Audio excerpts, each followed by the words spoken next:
lack of anecdotes. We have plenty of anecdotes. You offering an additional anecdote is not really going to change the problem. The problem is the type of data we have. It's not it's a lack of anecdotes. The problem is Right. So if I had the option of finding studies proving that one debate style when it comes to veganism is better than the other, then I would choose that. Obviously, if I can press a button and there's a 10,000 person study. Yeah. Yeah, and I would too. But the point is that, and we look, and obviously that's Floppy. You're miking off. I'm going to server mute you if you don't. Oh, sorry. Okay, I muted them. All right. So, yeah, the issue here, that is very distracting. I'm sorry. Yeah. So the point here is that yes, we can agree that it's hard to get certain studies, and we would like to have studies, and all we have to rely on is a very bad form of evidence. But that doesn't actually give us the fact that it's hard to get good quality data doesn't somehow absolve us. It doesn't somehow make our credences any more justified simply because data that doesn't actually justify anything is all the data that's available. Well, people getting feedback. Yeah, no, I'm muting people I'm server muting people as they pop off. Okay. Well, similar to how. Do you understand? I just want to make this was a very important point. I want to make sure that you track that, because there's a tendency for people to say something like, "Well, obviously, if we could do a randomized control trial and do a thesis and publish, and fund $1 million and publish in the top journal, yeah, I would do that. But clearly, we don't have that data. I mean, and then there's this weird move that after that, there's this move like, oh, well, so somehow I'm now justified in my belief based on the shitty evidence because it's hard to get good evidence. Well, no, you're not. Just because it's good data is hard to come by does not somehow mean that we are somehow any more justified in a stronger credence with anecdotes as data. It just means that it's harder to answer the question. That's all. Okay, but what are you actually arguing here, though? Against me? What do you want? What action do you want me to take? Well, I don't know if I'm arguing. I don't know if I'm arguing anything against you. I can tell you what I'm arguing. Or rather, what my position is. My position is just that I think that the strength of the claims, of the empirical claims in that video, are wildly, wildly out of line with the available strength of the evidence. And you're talking about the video now?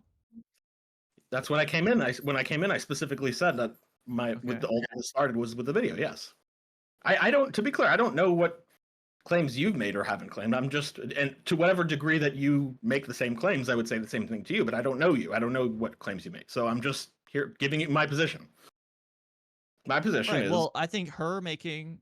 I assume it's she's a her. It's her making that video.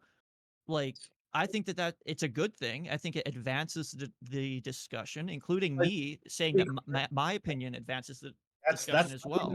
Not even incompatible with my view. I didn't say the video was good or bad. I just said that there was a problem in the video. You can have a good video that has a problem with it. It could very well turn out that video just cures cancer or something for all I know. And the problem is is what exactly, and what do you want to be done with? Yeah, the problem is that there is a very strong empirical claim with no empirical evidence in a context where the empirical claim is under dispute. Okay, and what do you want to be done about that? I would like it to stop. I would like people to stop making very strong empirical claims in a context where there's absolutely no good empirical data, in a context where empirical claims are under dispute. That's all. Okay, so for the most part, didn't I just say that I think it's a good thing that she made that video, and I'm saying my opinion, even though these are claims that are not substantiated? That's not in contention with what I just said. You just said we should stop. No, I said we should stop. I didn't say she should stop making videos. I didn't say she should stop saying what her opinion is. I just said there's a thing that was in the video that should be stopped. So I could listen. It could be the case that the video turns out to be a really good thing for humanity. I have doubts about that, but I'm not claiming against it. You're saying that she should stop saying these claims. I should stop. She should stop off. I think she should stop offering the claims with the strength and conviction that she is, the credence that she is, without any good evidence. Yeah. So, okay, so you would be okay with her saying the same opinion, which is her opinion that name the trait is not very good, but but she has to say it in a different way that's less confident, or what? She would say like, hey, I would like to have good data on this, and I could be wrong, but I just want to offer my current speculation, because that's what it is, and just like I have my speculation, she could have hers. I want to offer my speculation about name the trait. I speculate that name the trait is a less effective form of activism than other forms of activism. Here's why I have my speculations. At the same time, I recognize that there's a lack of data on the matter, and this is why it's just a speculation, and I'm not claiming it confidently. If she said something like that, I would have absolutely no problem. I think that's a little silly, because like there's so many different things that we talk about day to day where we would have to have that whatever, like disclaimer, right? Like we would have to have that disclaimer on so many different things that we talk about on day to day, that it would be ridiculous. No, I don't think so. I think there are certain contexts where we do have casual conversations, and the disclaimer goes without saying, right? I think this is one of those cases. Oh, so I don't. So that's a point of contention then. So when I watched the video, it didn't seem like what she was actually saying was, well, it goes without saying that I'm not actually confident that name the trait is an ineffective form of activism. I think that the word confident, we might have a little bit of a disagreement here, because I mean a high credence. Because when I say confident, I still have that disclaimer. Like when I say I'm confident, I don't like. I'm not saying that I'm like. There's different levels of confidence, right? Yes, I agree, and that's okay. And I'm telling you what type of confidence I mean. The impression that I got from the video is that she had a very high credence. Okay, not perfect credence, not 100%, but she had a very high credence that name the trait is an ineffective form of activism. She didn't. There's nothing in that video that gave me the impression that it goes without saying that what she was saying was that she didn't have a high credence, and everything she said, virtually everything she said, gave me the impression that she had a very high credence. Can you explain what high credence means exactly? Yeah, so and how it's said that's different from confidence? No, I'm using it. No, I'm using it as a synonym. Okay. So when I say, so for example, if someone were to ask you, well, how, what's the probability you think this proposition is true? If you're agnostic, if you're perfectly agnostic, you could say 50%. It could really go either way. It would surprise me just as equally if it was true as if it were false. Or you can have a slight leaning, right? You can say, well, I'm 55, I'm 60% this way, right? Which is, by the way, where I am with name the trait. I have like a 55, 60% leaning that it's somewhat more effective than other forms of activism. That's it? Yeah. It sounds to me like you and Ask Yourself, you both sounded way more confident. Well, maybe not Ask Yourself, but like some other people, you sounded way more confident. You get that impression from? Well, I don't know why you get that impression from me, and I'm not even sure why you get that impression from Ask Yourself, because if you actually read my comments on the video, everything I've said was that I'm not confident. And then even if in Isaac's comments also, he's straightforwardly, he actually has a lower credence than I do. He's even said that he speculates that other forms of activism are more effective than name the trait, like animal slaughter and whatnot. Now, I disagree with Isaac in that credence. I actually have a speculation the other direction. But Isaac is actually even less confident to name the trait than I am. Then Isaac actually has a credence the other way, that name the trait, that other forms of activism are less effective are more effective than name the trait.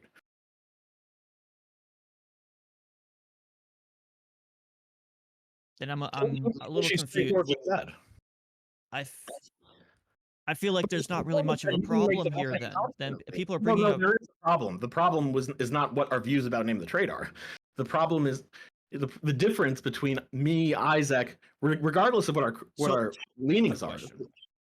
When you watched that video, how confident in a percentage wise would you assume she was? Like 90%, 99%? What? Yeah, it seemed based on what she was saying, it would be like at least if it was anything other than 80, I would be surprised. It sounded like she was the way she came off. It sounded like she was like 90 something around 90% confident that Okay, that's what I would think, and that's what I think I am too. yeah, and that I think is completely unjustified. That's a highly getting to a credence like that. I've never seen I've never seen empirical claims reliably pan out to 90% concordance with truth when the actual good data comes in based on this type of evidence. And that's why I think it's very silly to have a 90% credence based on the type of data.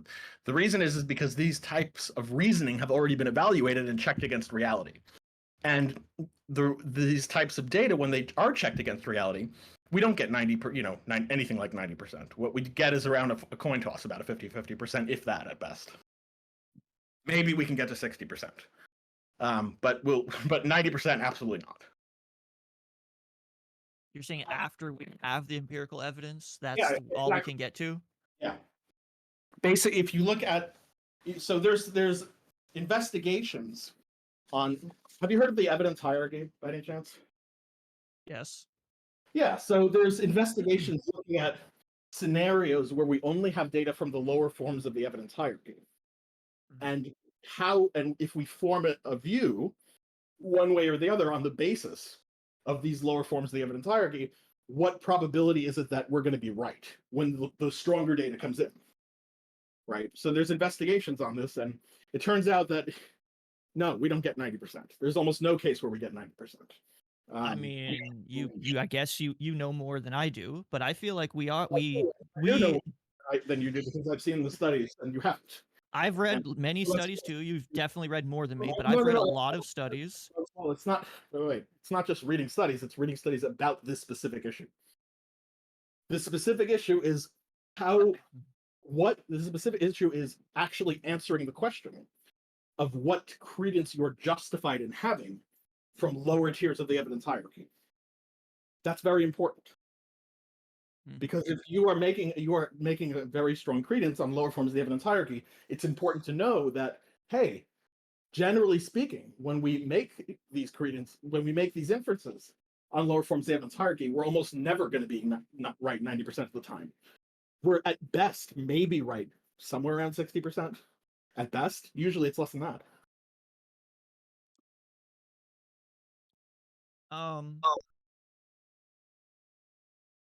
I guess so. Of course.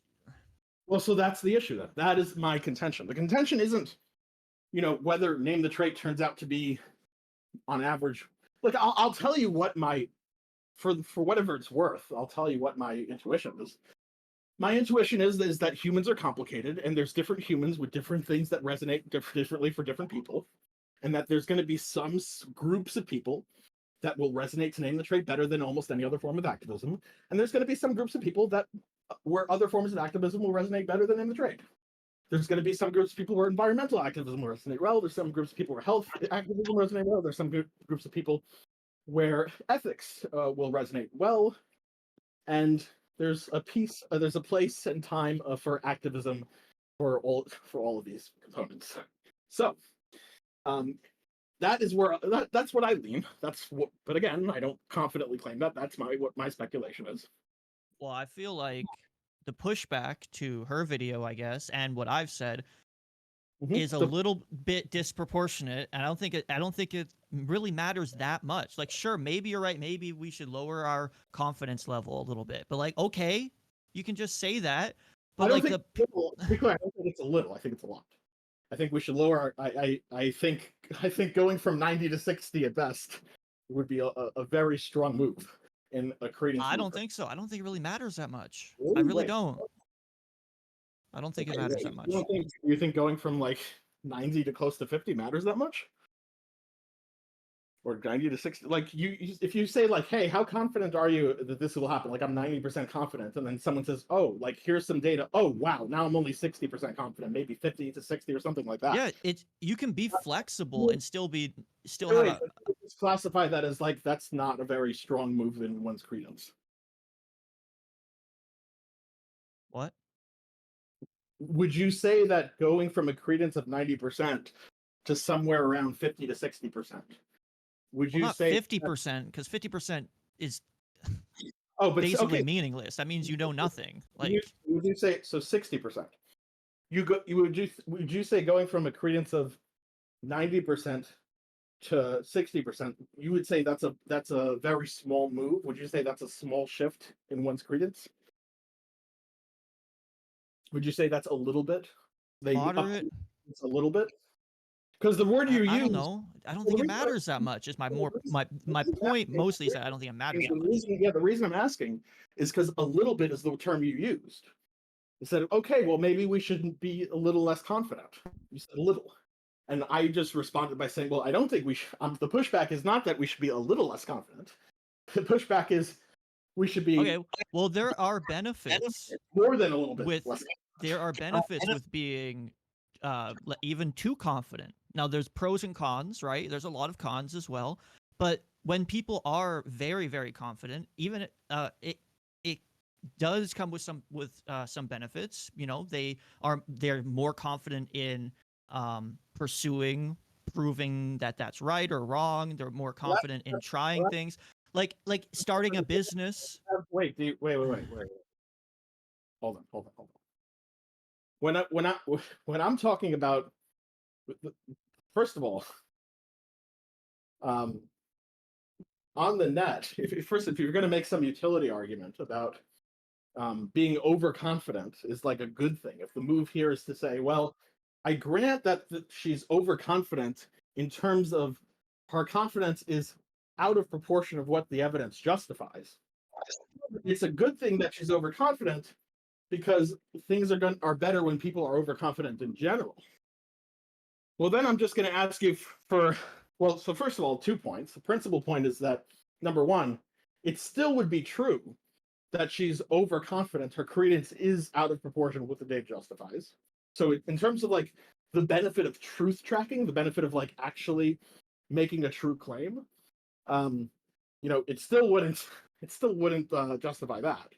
But secondly, if you're gonna say like, well, there's this net utility of being overconfident in general, I'm just gonna ask you for the evidence for that.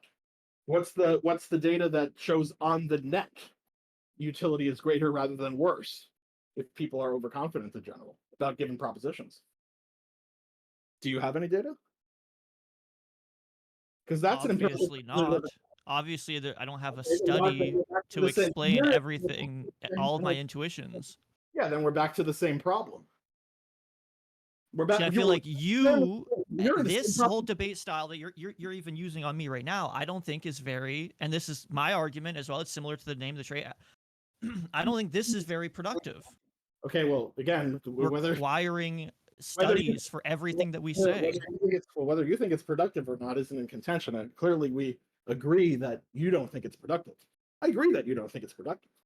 But if you're going to try to convince people who do care about truth tracking and do care about having credences that match what the evidence supports and trying to get to the truth, yeah, you're actually going to have to provide us with some evidence if you're going to make such empirical claims, whether the empirical claims are the effectiveness of informed activism or a claim of even greater, an even stronger claim, a more impactful claim, which is that people being overconfident in general is a net good for society or something. Yeah, of course you're going to have to provide evidence for that to convince us. So here's a question for you. So so just to be clear, you have no reason to convince us about either of those two things, correct? You have no reason to be anecdotes like everybody. We already went through that. We already went through that. The fact that anecdotes are the form of evidence is the problem, right? So to be clear, you don't have any form of evidence that would give someone who cares, a rational agent who cares about forming their beliefs to truth track, any reason to believe what you're saying. I think if okay, take it to the yes or no, and then provide the evidence or not provide the evidence. So you're not interested in just having a discussion? Like it seems to me like you don't care what I think. You don't want to hear what I think. You don't want to hear my opinion. Even right now, I've let you talk the whole time, and you're cutting me off. Yeah, no, I'm interested in the discussion if you're actually going to answer the questions I ask. Hey, I'm not Avi, interested. I'm in good faith right now. be quiet for a second. I'm in good Yo, faith be, right now. I'm trying to answer your questions. talking. Hello, Oh, Avi. I just wanted to point hello? out to you. Yeah, shut up, Avi. I just wanted to point out to you when you and him overtalk, he's totally overpowering you. So just so you're aware, when you're I don't both like. just when you're both talking, we're only hearing him. Oh, I see. Let me hold on. Let me change my settings then. Yeah, you can use priority push talk, but I just figured I'd tell you that because that will affect how you approach the conversation if you think you're being heard when you're not, and we're in fact just hearing the other guy. What about this? Is this better? Well, I can't know until you're talking I'd over have to him. talk. I'm talking right now. Hello? No, you're still... No, can't hear you. Yeah. No, he's What was it? totally dominating you. You need to mute him when you talk if he's over talking you So like that. because of that, so just so you know, if you do overtalk me again, I will just server mute you until I finish my point. Okay. So yeah, I don't like that being abused. So Well, I hope you know I'm not doing it on purpose. I agree. Please stop. So just to be clear, in terms of if I'm interested in the conversation, whether I'm interested in the conversation or not is going to hinge a lot on whether you are interested and make it a priority of yours to directly answer the questions I'm asking you, or just ramble on about your opinion when I ask you a question and that's not an answer. If you're interested in just offering your opinions when I ask you a question without answering directly the question, no, I am absolutely not going to be interested in having a discussion with you or anyone who engages in that sort of behavior. So just tell me right now then, if I ask you a direct question, are you going to make it a priority to directly answer that question? Or are you going to make it your priority to just give me what your opinion is without answering the question? Yes, but you know that you're leading on a lot of these questions where you know the answer already. So you're just going to be clowning on me, making yeah. True. Yeah, sometimes that's true. And the reason I do that is because sometimes it's very important for both my interlocutor and the audience for it to be very clear that my interlocutor does not have any reason to persuade anyone who is a rational agent and cares about truth tracking to believe what they're saying. So I'm going to repeat my question to you. And yes, I already know the answer. I'm going to repeat it anyway. And the purpose I'm going to repeat is not because I don't know the answer. The purpose I'm going to repeat it is because I like to do a good faith test to see if the person is willing to acknowledge the reality of the situation, which is that they don't actually have any good reason to convince any rational individual who cares about the truth that they would be convinced of what you're saying. Do you have any evidence that would do such a thing? Yes or no? What thing? To convince any rational agent who cares about truth tracking, who cares about having their credences track the truth. You About define truth tracking. Yeah. Truth tracking. By truth tracking, I mean that they care about optimizing the propositions they believe in being true, as opposed to false. So in terms of your claims about both the efficacy of name the trait and in terms of your claims of people being overconfident in general being in that utility, do you have any evidence that would convince any rational agent who cares about truth tracking to believe what you're saying?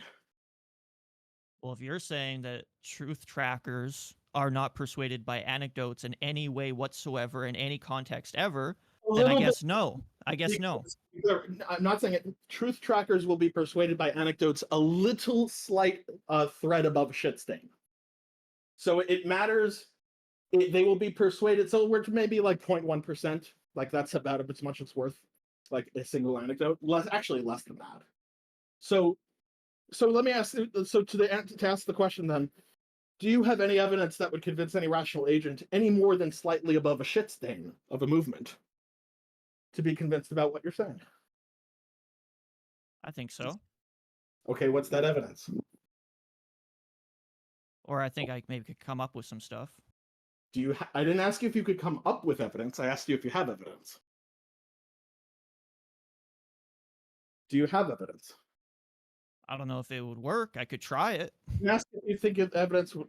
I'm not. Okay, so remember when we spoke about this, about if you're going to make it a priority of yours Yes, I have an argument, and I'm saying you're asking. Well, no, you haven't. You haven't because well, maybe you have made it a priority, but you're failing to do it right now because I've asked you direct questions and you've not answered them. In fact, you've answered your replies. Were not were I don't know if you're intentionally. Yes, is my answer. So then, You no, don't like my answer. no, that You wasn't my want me to say no. That wasn't my question. I already said we got past that. My question was, what is that evidence? And then you replied by saying, well, I can come up with something, right? But that doesn't answer my question because my question is, what is the evidence? An answer would be, oh, I actually don't currently have evidence, but I can come up with something. That would actually have answered the question. But you didn't say that. So again, I'd like to repeat. Okay, so maybe the logic, this is my answer. That maybe that. Do you have evidence? What is that evidence? What's the evidence? Is the question. My evidence is I don't know how to phrase it, okay, but a form of logic, a logical proposition. I don't like a So is it an argument? Is it a syllogism? I don't know what that word means. A syllogism is an argument. It's a series of premises with a conclusion that follows from the premises. Is that what it is? Maybe. I'm not versed in formal logic, and I know that's what you want this debate to be. But, Most people don't debate with informal logic. If that's what it is, by the way, just to be clear, if that's what it is, the correct answer, if I ask you for evidence, would be no. You would say, I don't have evidence, but I have another reason for you to believe it, which is an a priori argument. Just to be clear. So if that's the case, it wouldn't be, you're not actually offering evidence, you're offering a non-evidentiary reason for someone to accept that. So let's just be clear. Do you either have an argument or some form of evidence to convince any rational agent that cares about truth tracking about your claims?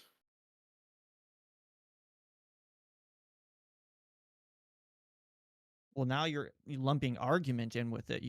Yes, I am, because now it sounds like you shifted from evidence to argument. So that's why I'm asking if you have either of those.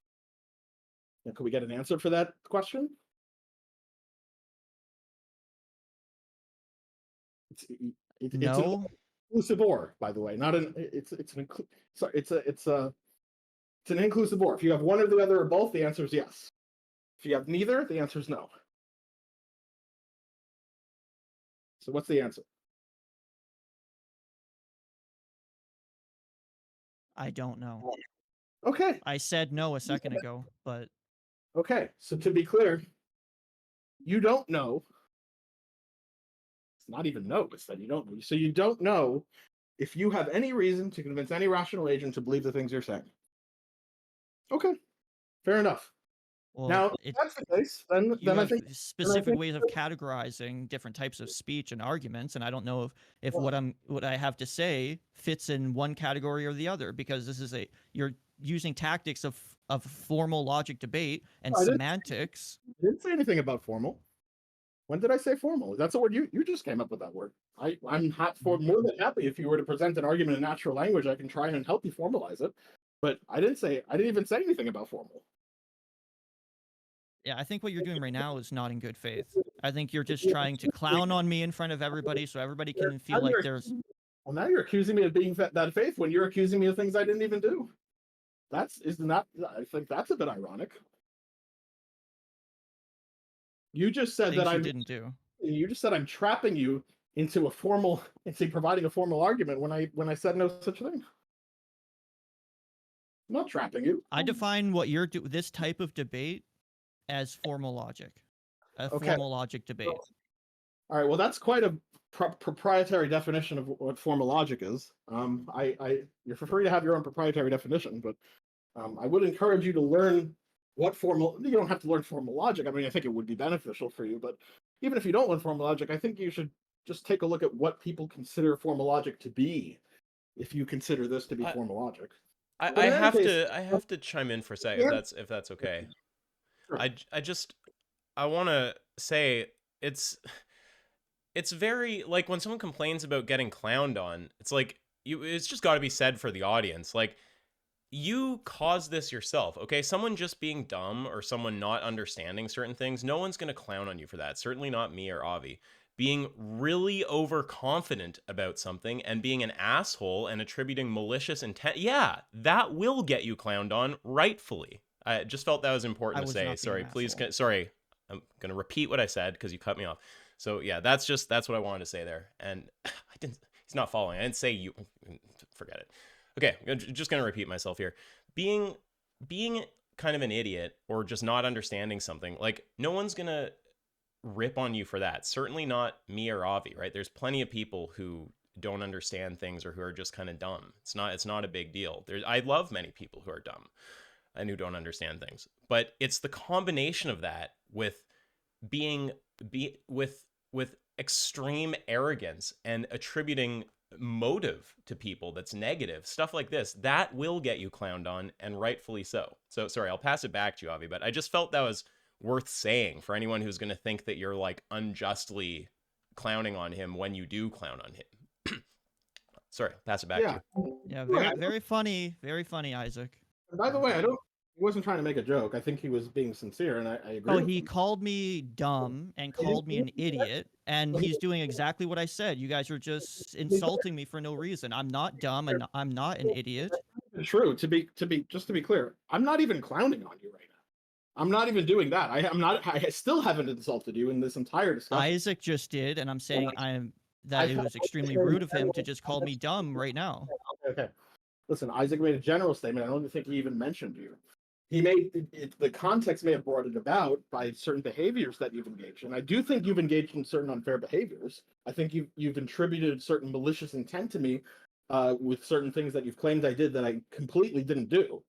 So to be clear, I do think that comment was justified because, no, I mean, I'm not trying to trap you or any of those things. I'm just trying to get an answer to my question.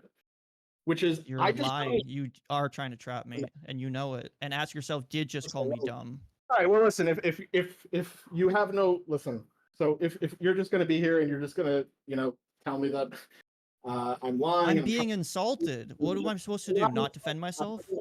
To be clear, I haven't insulted you in this discussion a single time. But you just said you agreed with him. I agreed. And he called me dumb. No, I didn't. I said I agreed with his general statement about what will get people clowned on or not. He didn't say you. Okay. So, if you're just gonna say I'm lying and I'm trying to trap you, and you're what do you want from me? Ask your question. I'll answer it. No, I don't have an argument. No, I'm fucking. It's like, okay. Ask your next question now. I answered one. I think that's time to wrap up then, because I think that's what I'm interested in. I'm just interested in if you had any reason for my contention with the video to be less of a contention, and it sounds like you don't. So I maintain my position. The problem with the video in my eyes is the same. You agree that you don't have any reason for me to have any less of a problem with the video that I have. So I think we're done.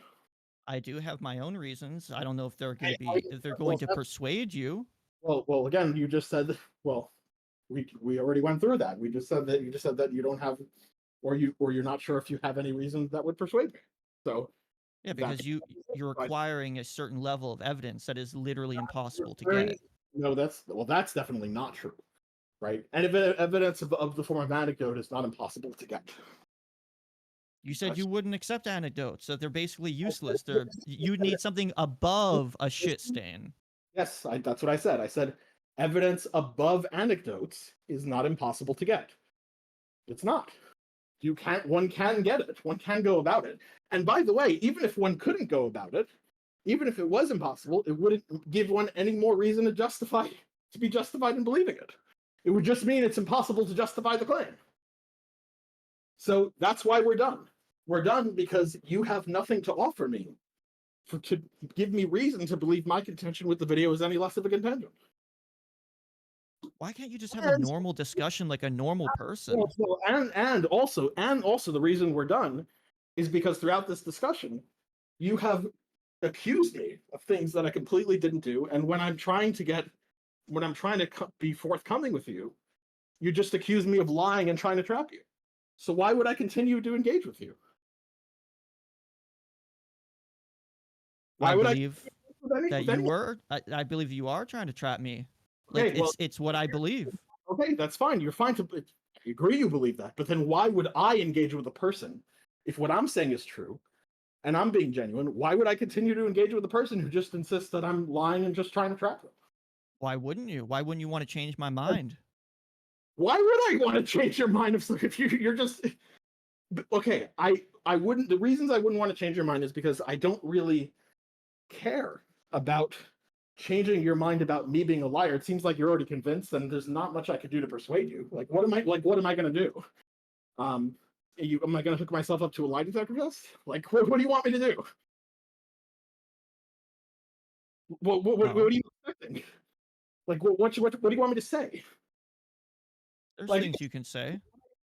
What? I said there's things you can say. Like what? What would I say to change your mind? That in fact I was not lying and you were just accusing me falsely. Like, what would I say to change your mind? And if there's nothing I could say to change your mind, then that's why we're done. There are things you can say. I just said that there's things you can say. What? I would know it when I heard it. I would need you to be honest and explain things more detailed. Okay, well, I don't know what I can say to change your mind, and you seem to not know what you can say to change. I just said. No, you didn't say what. You didn't. No, you didn't say what could be said. You said you would know it when you heard it.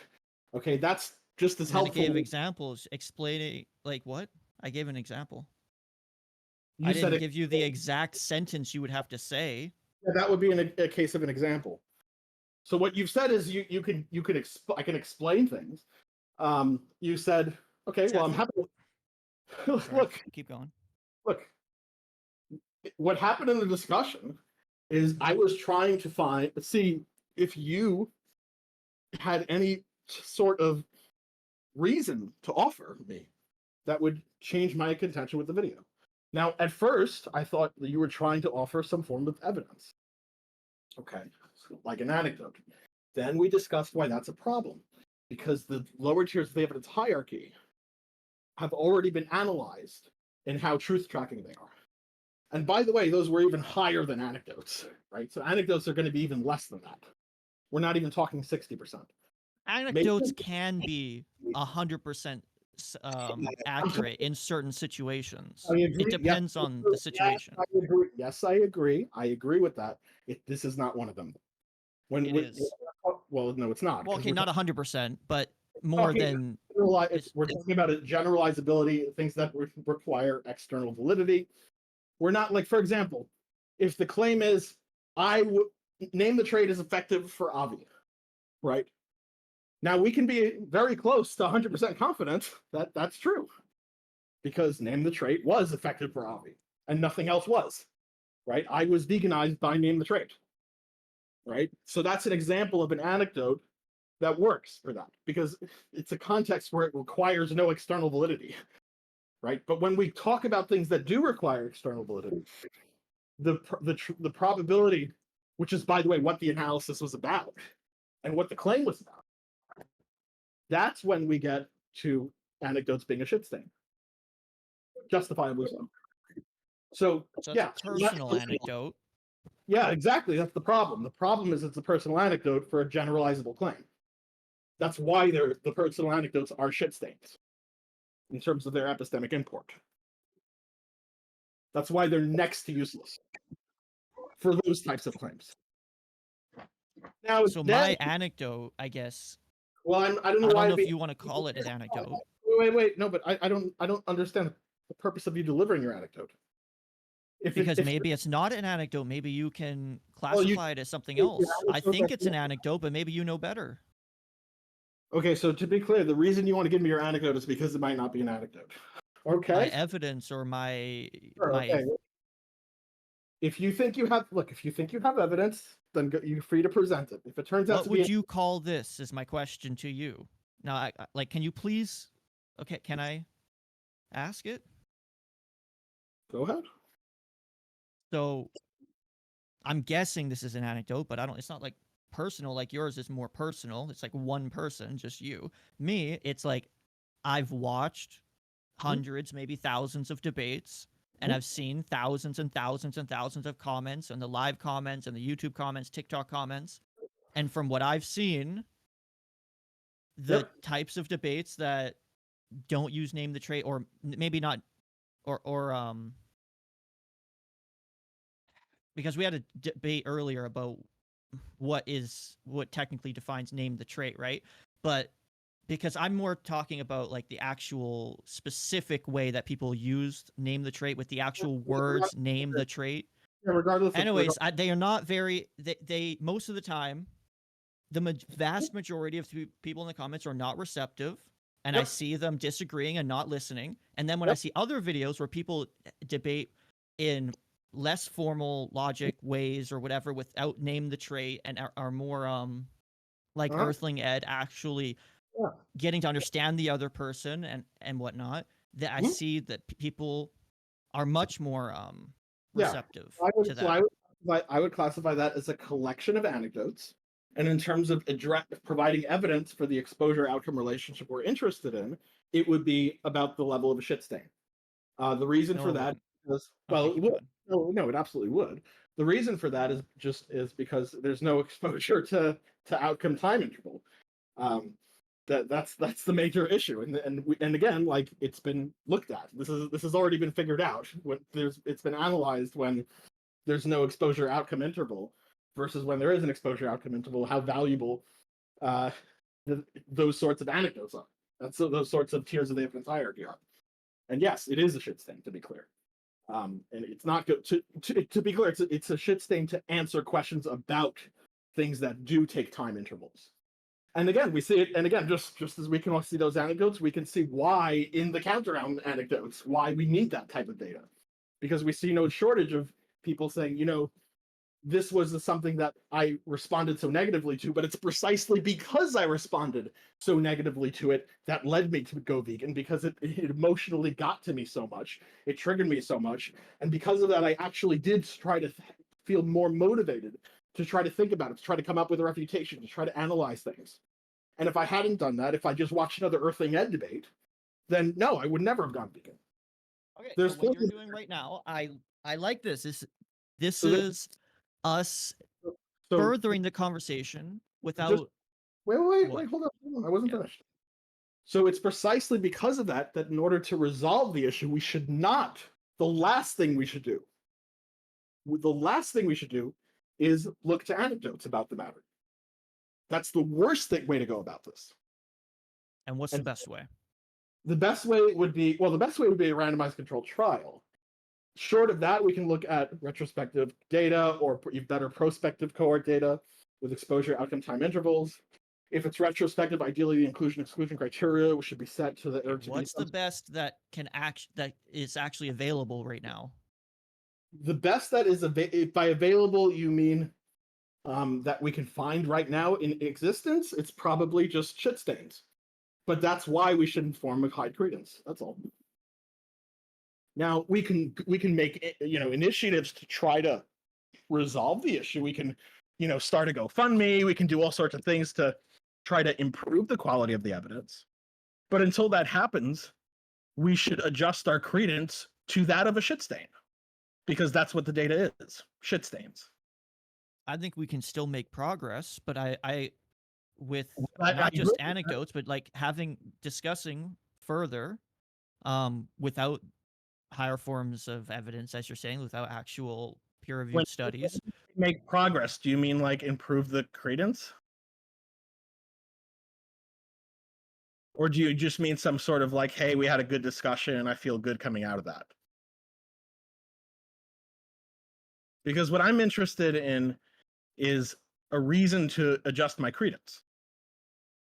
And if all you're saying is that, well, here's just the level of data we have, and that's it, and I have no a priori arguments to give you to improve your credence further, and I have no data to give you to prove your credence further, then I could have a discussion with you, but I don't see how anything offered in that discussion will improve my credence.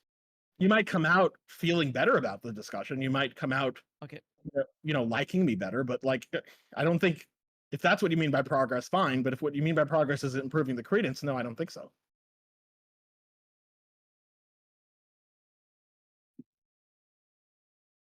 So so there's kind of two things that I'm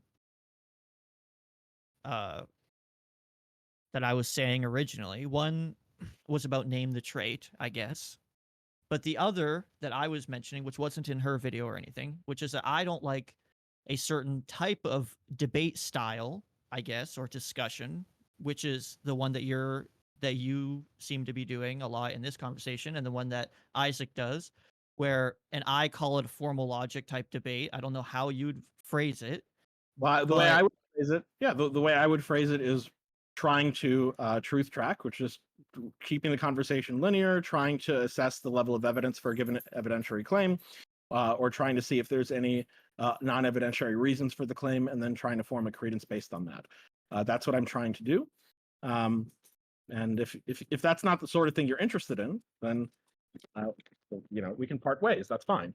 Right. Well, you're saying we can part ways, but guess what? The vast majority, and I guess you want proof of this statement, but the vast majority of people don't. If you're about to make an empirical claim right now, yes, I'm going to hold you to an evidentiary standard, just so you know. Well, why don't you just listen to what I have to say? And then Sure, I'm listening. The majority of people don't. Okay, the majority of people, at least, I'm not talking about like maybe saying what they're receptive to would be too controversial, but you have to admit that the majority of people don't partake in this type of debate, right? That is I think the majority. Obvious. I think the majority of people generally don't partake in any of the types of debate that we're talking about. I don't think the majority of people partake in the Earthling Ed type of debate, Joey Carbstrong type debates. I don't think, majority of people don't take part in debates. Is my suspicion anyway. So we share that intuition. So what type of advocacy, or not just advocacy, but like what type of discussions or debates, interactions with people, verbal interactions, do you think would have a higher probability of converting more people to being vegan? What type of debate, or debate style, or discussion style, or advocacy? Yeah, so I'm mostly agnostic on this, so I don't really know. My suspicion is that there's a various amount of different groups of people. Some people are going to be more receptive to name the trait. Some groups of people are going to be more receptive to, more of a Joey Carbstrong, I was a member of a gang too type of, advocacy. Some people are going to be more receptive to Earthling Ed. Some people are going to be more receptive to an environmental activist. And, if the one's asking the question on average, if we average it all up together, what type is going to convert the most people? I largely don't know. I'm largely agnostic on that, as I should be, because the evidence is basically a shit stain.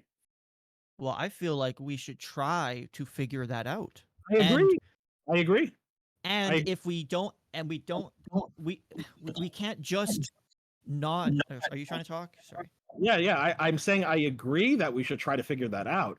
But the way we should go about figuring that out very strongly absolutely should be a higher form of evidence. And until we have that higher form of evidence, we should have some basic epistemic humility.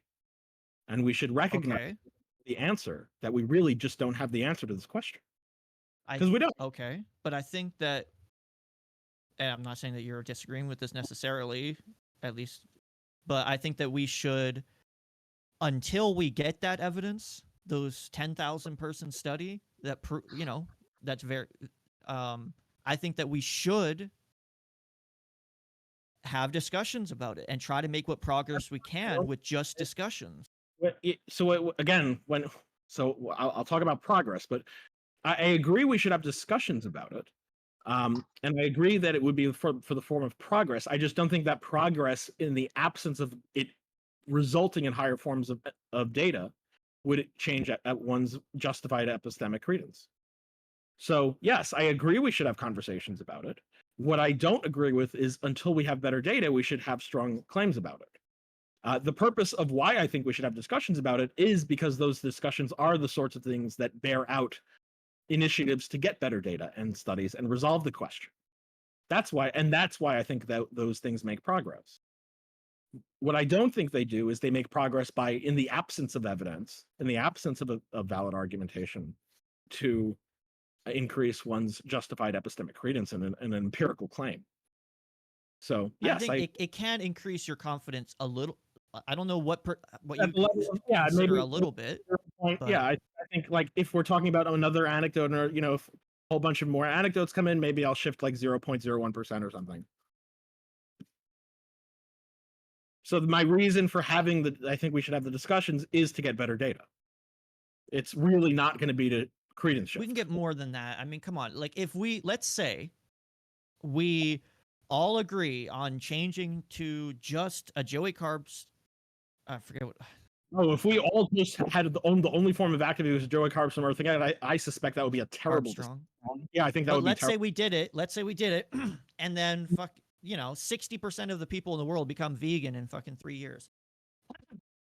Around, we don't have an actual study showing the exact percentage, but just looking around, it's around 60%. I think that no, that would be a terrible inference. Even that wouldn't do it, because there's a whole bunch of technological shifts happening in the background that would be doing it. No, this is just a terrible epistemic standard. That wouldn't work. You would have to adjust for all sorts of things, i.e. you need a study. Incidentally, by the way, I think that if my suspicion is if we shifted to a Joey Carbstrong type of advocacy, I think that would be terrible for the vegan movement. And the reason I think it would be terrible is because, again, my suspicion is that different types of advocacy work for different people. I think there's room for name the trade advocacy, there's room for Joey Carbstrong advocacy, there's room for Earthling Ed advocacy, each to its own niche. there's room, but that's the point. The point is it's important. The fact that we have this type of advocacy in our arsenal for the people that work on is important. It's crucial. But if one form of advocacy only works on 1% of people, and 99% of advocacy is that type of advocacy, that's not very effective. By the way, I don't think, to be clear, I suspect name the trade is the vast minority of advocacy. I don't think that's like the other thing. Empirical claim is like, well, to be clear, it wasn't an empirical claim. They didn't say the vast majority of vegan advocacy is name the trade, because it isn't. They said it's considered the gold standard. Like, I don't know. I was just yeah. But so I still think that actually, certain. if anything, name the trade as a form of advocacy is underrepresented to its target population, not overrepresented. That's my suspicion anyway. But anyway, look, regardless, it's like I have other things to do with my life. So my interest in this conversation really were to see if you had any reason for me to shift my credence or to change my view on the video. We both seem to agree that we don't. The way to go forward is to get better data. It's not to rely on bad data. The fact that better data is hard to come by also does not give us reason to have these beliefs about bad data. Shit stains are shit stains when they're applied to external validity. And so, yeah, that's, I think that really more or less wraps up the conversation, unless you have anything you think differently about, but yeah. I think near the end there, I think some progress was made, but maybe you disagree. Not sure. I'd be interested. I don't know what you mean by progress. Like, I'm not sure what you mean with that word. If what you mean by that word is that we've come to some form of agreement, yeah, I think we're coming closer to an agreement. If what you mean is that I've gotten reason to shift my credence, then if that's what you mean by progress, then no, like I haven't shifted my credence. I've been offered no reason to shift my credence. If what you mean is that things are calming down in the conversation, yeah, things seem to be calming down in the conversation. So I'm not sure what you mean by progress, but so maybe I agree. But in any case, I think my objectives, at least for me, the objectives that I had going into this discussion, I think they've all been met. So I'm happy. I'm glad you're happy. Okay, well, I hope you're happy too. All right. I'd be interested in continuing this conversation with somebody else who's not. Yeah, you're free to. Yeah, that's fine. It's an open server. You're free to continue the conversation with anyone else. I'd be more than happy. All right, take care. But I would like